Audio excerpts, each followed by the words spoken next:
On this week's NLB, it's a great week for video games. We got new Super Mario Bros. Hitting the Wii U. We got big games from last week on the PS4 to talk about. And we got a brand new Xbox One system, first arrival, first impressions, all that. Plus, Hunger Games is catching fire, and we're gonna talk about it all coming right up. Stick around.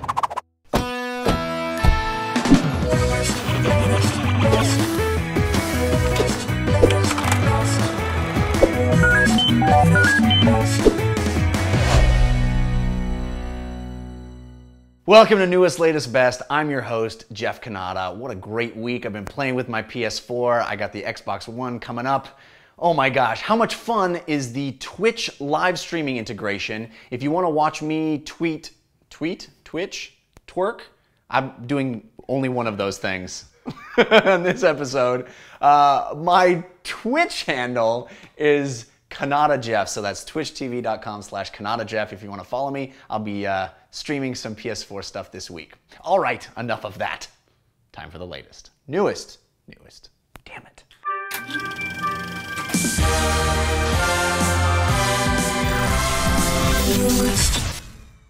The Wii U finally has its killer app. I've been playing Mario Brothers games as long as I've been playing games. How is it possible that they can keep making new iterations that blow the doors off? I mean, this is a game series that has been around so many years and has had so many iterations. It is astounding that Super Mario Bros. 3D World on the Wii U can feel as original and incredible and have so many surprises around every corner as it does. This is the team that did Mario Galaxy, which was another game where it seemed like every level there was 50, 60, 70 ideas just thrown at you, and then you get 50, 60, 70 more ideas thrown at you. It's just this cornucopia of spectacular outside-the-box thinking, new ways of having Mario interact with his environment. That's the case here as well. They've outdone themselves. They've taken that traditional 3D Mario World kind of level design and really just kept adding new ideas upon new ideas. This is platforming at its finest. Levels that are short yet chock full of secrets around every corner. You're constantly figuring out new ways to attack things, and you're almost never doing the same kind of thing twice. You're in an ice level, which feels like a winter wonderland, complete with adorable winter wonderland music. You come around a corner and all of a sudden there are bad guys in ice skates. You can knock them out of skates and hop in and start skating through the level. It's something I'd never seen Mario do before, and all of a sudden, he's doing it. Of course, the highly publicized cat suit is the big new Mario power, and that's used to full effect in this game. You can scramble up walls, scramble up poles, you can cat scratch and be adorable constantly. It's not just a gimmick, it really does have interesting gameplay implications, but that's just one of a whole bunch of new Mario powers. He can collect cherries now, sometimes, which will duplicate Mario. So collect one set of cherries, two Mario, which you control at the same time. So you push your stick up, the two Marios are running around, one gets stuck behind something, the other one will get separated, and you have to figure out how to get them back together. It's crazy. But then you get another set of cherries, and oh, a third Mario joins in, and another set of cherries, and a fourth Mario joins in. And there's things that are in the level that only if you have 4 Marios at a time can you do. So all of a sudden your brain is having to deal with all kinds of new challenges. I could go on and on and on. This is joyful gaming. I had a huge smile on my face the entire time. Not to mention the fact it's the first time I'm seeing Mario and Luigi and Princess Peach and Toad in full glorious HD. This is, well, not really the first time, but the first time in this kind of title. We of course had new Super Mario Bros. U last year, but here it really does feel fresh and HD. The ironic part being that because I'm seeing them on my big, beautiful television, I'm enjoying that, but then there will be levels that are specific to the Wii gamepad. So I start looking at the Wii gamepad, and then I'm playing on the Wii gamepad, and I'm leaning back in my couch playing on the Wii gamepad, and I realize it's kind of redundant to have my TV on. I just turn my TV off, and now I'm just playing on my Wii gamepad, which ended up being my preferred way to even approach this game at all.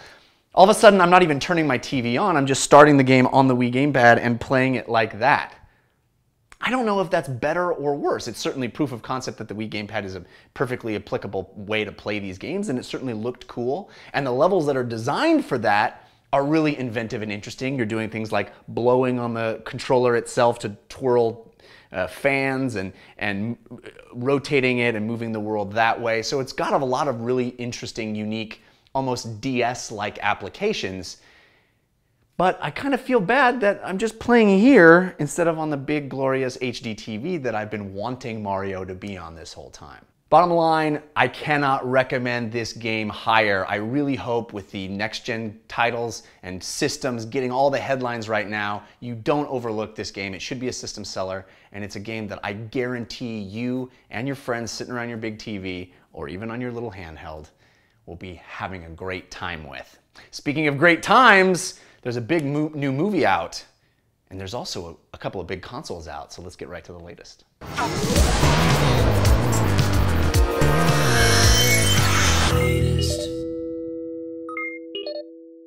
Christian Spicer shaved everybody. I did. I got Shaved. it was for Halloween. It's gone now. I'm cleaned up. Yeah, you're like a real boy. And we're talking about Hunger Games Catching Fire. But before we talk about Hunger Games Catching Fire, we're talking about Hunger Games Jeff Cannata.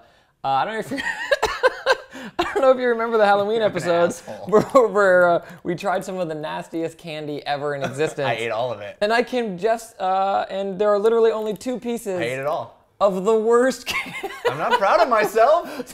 It doesn't have to be not terrible for me to eat it. Well, that takes us back then to Hunger Games Burning Fire. Yeah, because I had some. Those are not Hunger Games. That was serious business and had nothing to do with hunger. Okay, so now that I've been publicly shamed on my own show, I appreciate that. Okay, Hunger Games, Catching Fire. Hunger Games, of course, the story of Katniss Everdeen. It's full of young, attractive people having to murder one another for some reason. It's because of the hunger.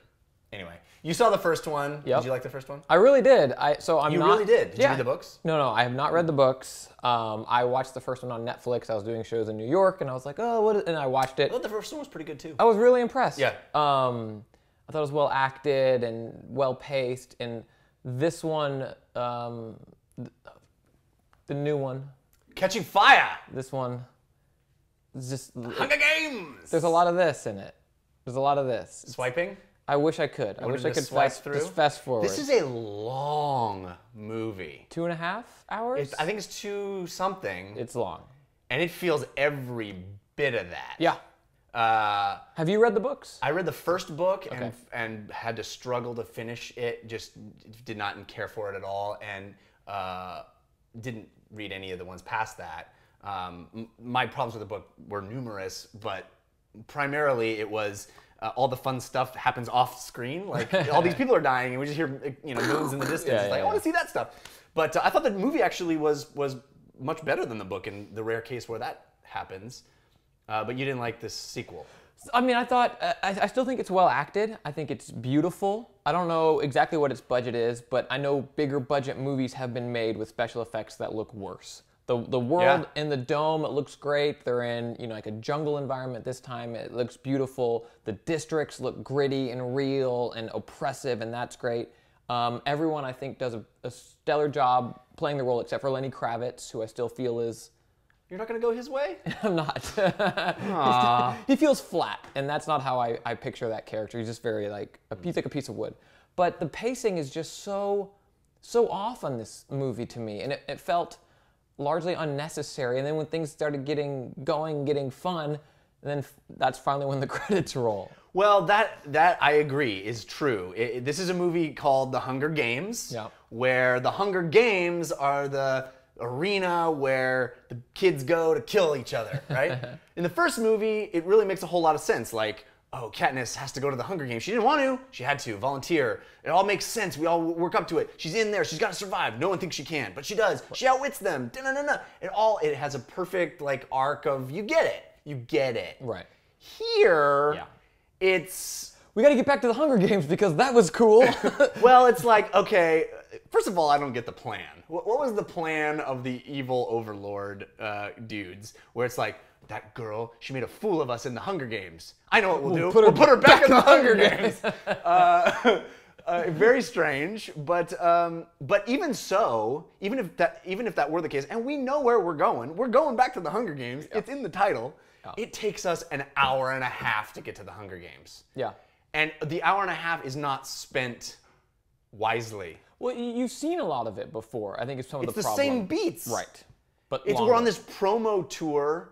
Why would they even put her on a promo tour? She's the enemy. Like, don't bring her on the promo tour. It doesn't make sense. It doesn't make any sense. But more than that, like the sort of dour, melancholy sadness that we have to go through for an hour and a half to get to the fun part, which of course is getting into the dome. Right. I thought once we got into the dome, it got pretty fun, especially because we saw it in IMAX. Yes. And the entire Hunger Games dome section is shot in IMAX. Native IMAX. Yeah. And boy, does that make a big difference. Yeah, it looked great. But even that, though, to me, felt a little, we've been there.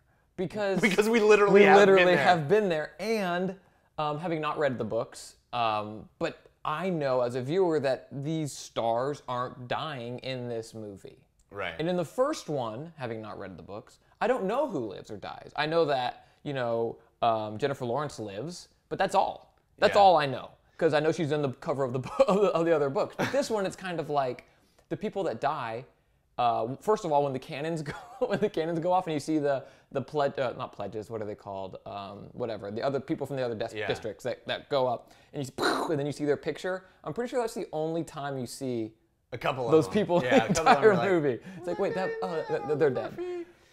Yeah, but it hits the same beats that to get her there, really, and she's struggling with all this stuff and having to be fake in love with Peter Malark, and like none of that. It's all so extravagant, but to what end? It doesn't add up to anything. Which I think is a problem with the source material. I completely agree. I feel like maybe it is, they did the best they could with the book, but I think the basic premise of this movie could be a really interesting story of you have this past champion that's disgraced, the evil overlord that put it in place, and now there's a rebellion coming up. She's a reluctant leader of this rebellion. It's like if Princess Leia, even more so, didn't want to lead the rebellion. Right. It's like she doesn't want to do it, and it's against her will, and you have this clash where she doesn't know which world she lives in because she has all these great things from the capital, but these poor people are rising up to get to her, and she fights with that, and then you finally have this big, and she's like, takes her mantle as, the modern day Joan of Arc and, thrust into history, I think is captivating. But the way it does it in this movie, it's like, not. I also think that the other kind of storyline that's going on, which is you have this Hunger Games that happens every year, and here's the 75th year, so they're going to get all the All-Stars into the All-Star Hunger Games, and which is supposed to be this thing where they all kill each other, but because they're all All-Stars and they're pissed off that they have to go back, they don't want to kill each other, they want to team up. Like, that's a cool idea too, but that doesn't really come to fruition either. It doesn't hold together from a science fiction plot sense, and it really doesn't even hold my interest until we get into the dome, and then it's pretty fun. Sure. But my God, you have to slog through so much to get there. And without spoiling any specifics of the ending, I'm going to talk a little bit about the ending right now. They set up this complex web, and then just when they start unraveling and letting you see how all the pieces fit together, it ends. And you don't get things explained. And I know they're trying to draw you on. You said right after the movie, oh, this is The Empire Strikes Back, where ending, there's clearly a sequel coming. We all know it's coming. But it's very, even the beats are very similar to The Empire Strikes Back ending. Yeah, no, totally. But it's like, we had this plan. There was a plan. Here's a plan. All this stuff everything makes sense. What does? Who does? Who's involved? How long has this been going? Has this been going since day one? What is this? Credits. Yeah. Oh, you get nothing answered. And I found it frustrating. Yeah. I really wanted to like it. I mean, to be honest, it's two dudes reviewing this movie. I think it's probably not the target audience. But two dudes that really liked the first one. Or at least one dude. I really liked the first one. I liked the first one as well. I think it's going to make gobs of money, but it was not fun to watch. No. Almost as fun as... Hey, now come on. Shame. Not cool, bro. It's not shame that you ate them all. It's shame that they're horrible. Let me have that. It looks really good. Christian and I have had our PS4s a week now. Yep. Been playing vigorously I've been playing figures. Oh my god, it's so amazing! Let's keep playing! You got what games? Killzone Shadowfall, Yep. and Need for Speed Rivals, and free Resogun, Right. and free to play Blackfall Retribution? Right. Blackfall? Black something? Blacklight Retribution? Blacklight Retribution. That is what I have played. Okay. And you got? I got Killzone Shadowfall. Yep. I got Knack. I got Assassin's Creed 4. Resogun. Played a bunch of DCUO for free to play. Raptorman name was taken already, and no matter how I spelled it. Some jerk. So Raptorman Prime. Ooh, Raptorman yeah, Prime. plot thickens. Yeah. So tell me, do you love your system? How much do you love your system? I really do. I know our first hands-on, I was a little underwhelmed by it because we had problems logging in. Yeah. And kind of by the end of that night, exactly, it had cleared up. Super impressed. I downloaded Need for Speed Rivals later that day. You know, it was very quick, especially compared to the PS3 downloads. I was in and playing. Anything compared to yeah. Glaciers are Yeah, but I really like it. I think the UI is quick. It's more intuitive than the PS3. I'm having fun, snapping in and out of things, like going into. Can't use that word. That's a Microsoft word. Oh, no. Snap is what the Xbox One does. Right. Whipping. Yeah. But I really like it. I still maybe feel a little underwhelmed is that because the last console generation was so long, and that I was fortunate enough to be able to have a pretty good gaming PC, the graphical oomph isn't as amazing as it otherwise could have been. Like I played Far Cry 3 on a good gaming PC, and that still wows me. Don't get me wrong, Killzone still looks amazing, and Need for Speed is really fun, but there's not the same like, we're here, baby. Yeah, and that'll come. Sure, You know, these are launch titles are always so hit and miss with that stuff. I have been completely shocked with how much I love Knack. Okay. It's great. Okay. I mean, it's great in the fun department. It's more fun than it is good. Sure. There's serious problems with it. I mean, there are big problems. Notably, the checkpoint system is atrocious. Yeah. But that combat system is so much fun. I keep coming back to it over and over and over. It's the game that I keep putting in. I have not been finding the fun with Killzone. Okay. But where are you in terms of like enjoying Killzone as a series? It's never been one of my big series. Okay. And honestly, I feel like I'm sort of on the decline of just loving pure shooters. Okay. I really need RPG mechanic or something else to do or search around for. I feel like we've progressed beyond just find the guy and kill him. Okay. Over and over. Sure. So in that sense, it feels a little tired, but it looks pretty. Yeah. It really looks pretty. But I'm having most fun playing Knack. I'm most enjoying playing Knack and Resogun. Yeah. Resogun's awesome. Resogun's fantastic. Have you tried Twitch streaming yet? I haven't. It's super cool. It's so easy. So, but why? What do you mean, why? I don't know. Why? I guess why do anything? Why do this? Why play games? Why? The experience that I have had Twitch streaming is hanging out with people while I play a game by myself. Okay, so you have the feed up and interacting with people. It's people saying things and talking about and watching what you just did. And you know, I did it playing Knack. Yeah. And Knack, of course, it's a very hard game and you die a lot. And so there's a lot of reaction to when you die or when you're in a loop of trying to beat a certain section over and over. People are like, you can do it this time or whatever. That has been a lot of fun. It's like, oh my God. This experience that I've always had of being by myself playing a single player game, all of a sudden I'm hanging out with people, which is kind of magical and feels next gen.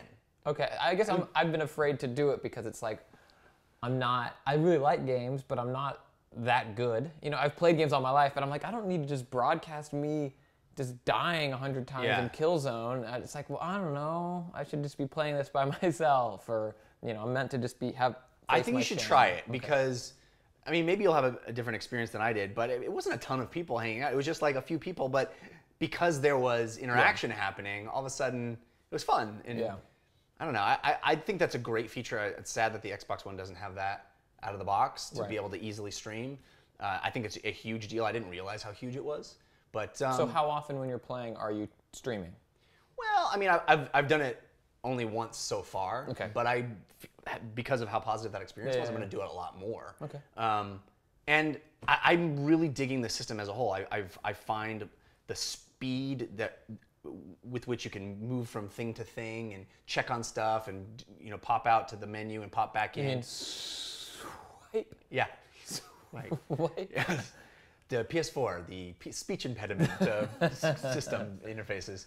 I just find it to be a pleasant experience all the way around. No, I agree. I think my favorite part of the system, and it's not even fully implemented yet, but like the low power state, where they've said when they first unveiled it, whenever that was in February, that you'll be able to pause your game, and the Xbox has that. Xbox One has that out of the box right now. But even as it is, with like the low power state, I've had a good experience doing remote play on my Vita in my bedroom. I was playing some Need for Speed that way, and since it was in the low power state, I could start it and launch it from my Vita, which was really cool. The app. I'm super impressed with the iPhone app. I haven't tried that yet. It's really cool. Like, you can manage your friends and stuff on it?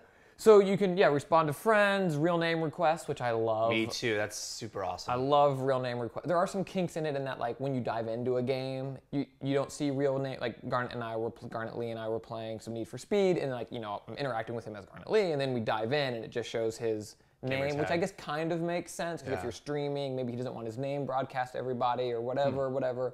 But it did make it a little weird because I don't even know. Like, what is it? You know what I mean? Because I just see it as Garnet all the time, and then it's like, whatever it is.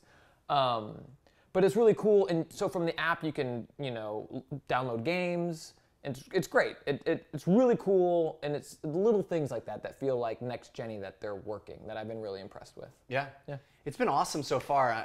No regrets. You're loving I think it's hard to recommend the spate of games that they have out, but if you are already sold on getting into the next gen early, it's a positive experience. Definitely. Don't buy either console at launch unless you want to. Glad we could be of help.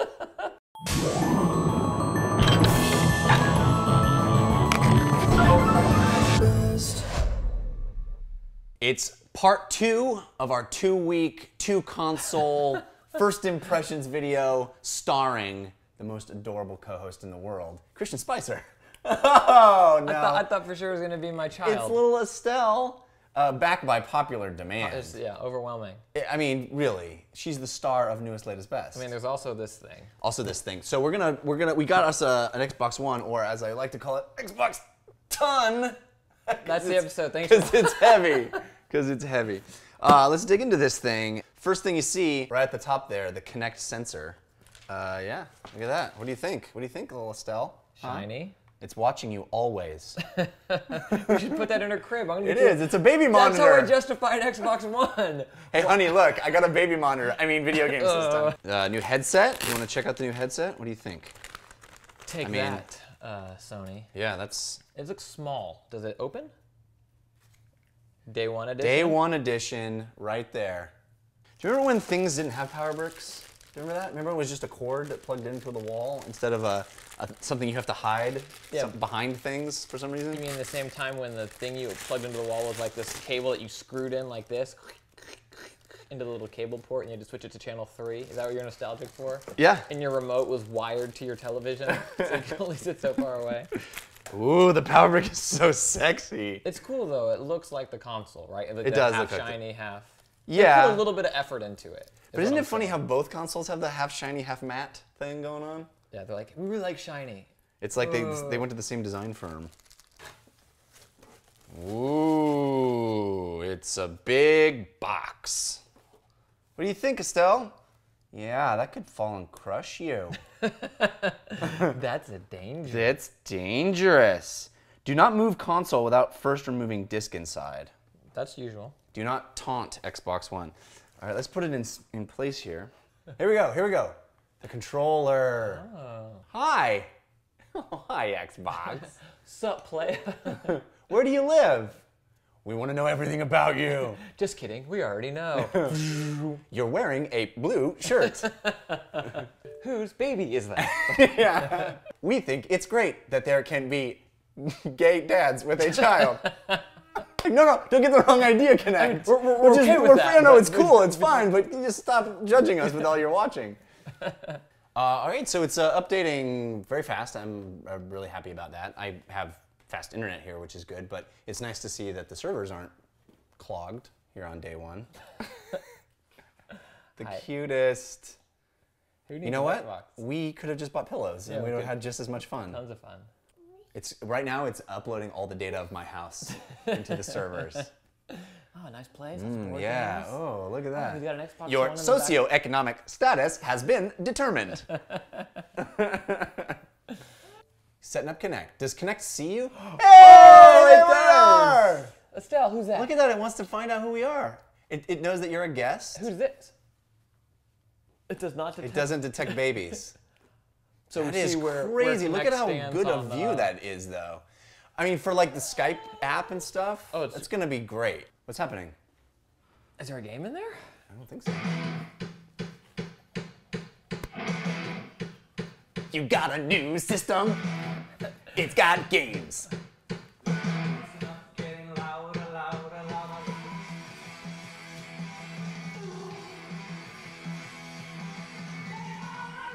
This is cool. I like that it's like, dude, you got a new system. Like, Be excited. Be excited. That's what it should be. Not go play games. I mean, I'm sure I could skip this if I push a button, but like, this is cool. Like, I'm glad that this happens. Oh, starting TV setup. I gotta say, I'm kind of geeking out over this stuff. I know it may end up a new way to watch TV. Yeah, I'm gonna start. No, but this stuff is cool. Like, ultimately, will you ever use it? I never will because I don't watch live TV. Oh, it knows! It knows it's I'm watching cool. ESPN. To set it up is cool. Oh, it's controlling my TiVo. It's controlling my TiVo. Because I told it TiVo. Yeah, it worked. I think this is kind of rad. I hope it ends up I'm not souring on it, but I'm kind of loving this. Xbox Watch ESPN, can I do that? Xbox Select. Oh. What? Whoa! It did it! Come on, that's cool. Oh no, it's still doing things though. I said did it and it went to Mrs. Doubtfire. You Fujinaya Doubtfire. Xbox Watch ESPN. That's cool. Come on, that's cool. It's cool. You want one. I do. I'm not going to get one right now. That though. was really cool. I love that. So I love this. this feels much more future-y than the PS4. PS4 is a gaming console. It feels like, and this is like, yeah, I'm You're controlling my all in TV with my one. voice, and that's Right. kind of cool. It does. No, it's very impressive. Like whether or not you'll use this stuff going Right. forward. It's a fun whiz-bang day one thing that I may get tired of, but right now I'm jazzed. And so is she. So are you. You're so Let's put in Forza. sharing your pacifier. Something went terribly wrong? That is the best error message I've ever seen. It didn't even go wrong. Something went terribly wrong. That instills a lot of confidence. It's my Xbox One is panicking. Oh dear God, this has never happened before. Why would they write that? Everything's like, hi, you're doing great. Cool job, bro. Yeah, it's all good. Oh, fuck.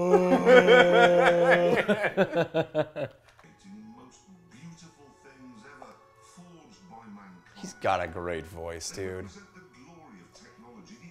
This is another, like, Microsoft's killing it with these intro, like, getting you It's like hyped. you paid money, and what you want to feel is that you have something special.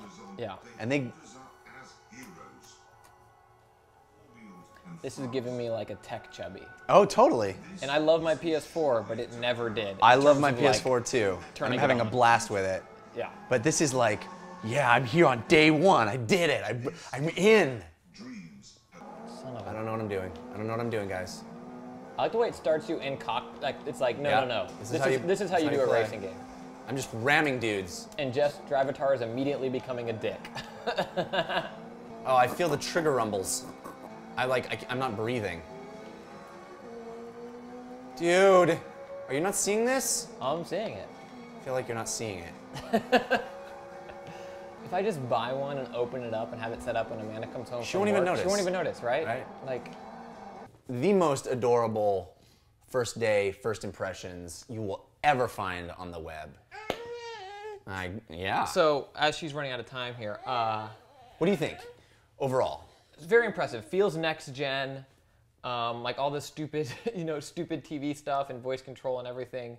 It's cool. As much as I've been loving my PS4, we talked about that earlier this episode. Yep.